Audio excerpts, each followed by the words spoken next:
The tennis has officially begun here at the WTA Finals Riyadh, and with day one in the rear view, I'm Blair Henley alongside WTA insider Courtney Nguyen with your Flash 5 for day two.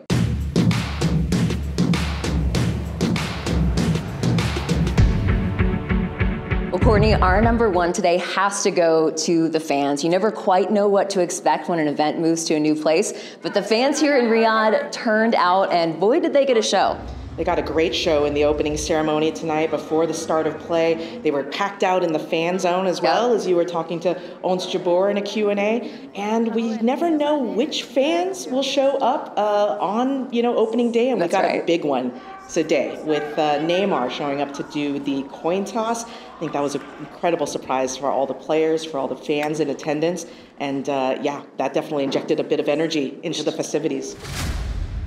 Well, Orange Group action begins on day two, and we get a matchup between the Roland Garros champion and the Wimbledon champion. I think we both are on the same page. We think this is going to be an interesting one. Very interesting one, because Iga Swiatek, she has a winning record against most of the players in this field in Riyadh. One of the two players that she doesn't have a winning record against, number 8 seed Barbora Krejcikova, the Wimbledon champion, who's actually beaten Swiatek twice in the last two matches, both in finals, another incredibly difficult task. So it's an interesting one. Obviously, it's number 2 versus number 8 seed. You think that Swiatek is the heavy favorite, but put Barbora Krejcikova against Iga Swiatek on a quick court in a big match, and she has the ability to pull off the upset. So I don't really know what to expect.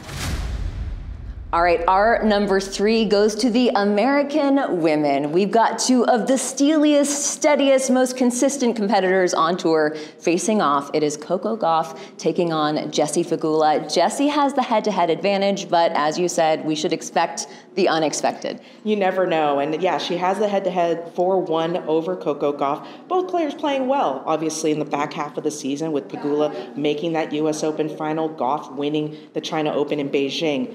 But again, these conditions, playing a little bit quicker, you have to think that it's going to favor Pegula again. But Coco Gauff, that defense can drive any hitter crazy. So we're going to see. It's just going to come down to tennis in this one. Okay, it's time to talk some doubles. We've got white group action with Dabrowski and Routliffe taking on Kudermetova and Chan. And then we've got the Americans, Dolehide and Kravchuk, facing off against the Italians, Errani and Paolini. What sticks out to you? For me, I'm very interested to see where the Italians are at as they start. Obviously, Jasmine Paolini qualifying in both singles and doubles. She'll play every single day on group play, so she doesn't have any days off. But it could also mean that it helps her singles. She gets a few more reps. But the Italians have been really a standout team this season, surprising people in a lot of ways, obviously Olympic gold medalists. So I'm really interested. And it's great to see Sara Errani back at the WTA Finals after all this time. It's a really nice story. And last but not least, we've got some more quotable quotes. We know there's always action on the court, but we've got the action from the press room as well. A couple more of our favorite moments. Courtney, what's yours?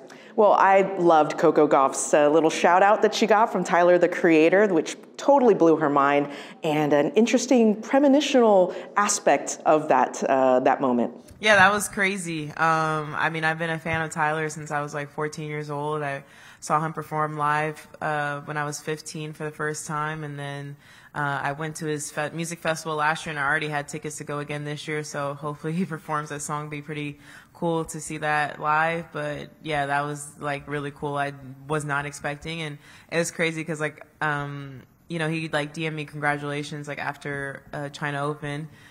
We never like talked or anything before. I know he like liked my photo or something when I won US Open. And then my boyfriend's like, why, she's going to drop you in a song. And like, I was like, yeah, that would be insane. That's never going to happen. And then literally like 3 weeks later, it happened. So I was like, he's like, can see into the future or what? That was pretty cool. Coco's boyfriend knows what's up. And if he wants to tell me my lottery numbers, he's more than welcome to text me. All right, and my pick goes to Barbora Krejcikova, all but asking the WTA to provide her with a personalized chair with which to watch the matches here at the WTA Finals. Take a look.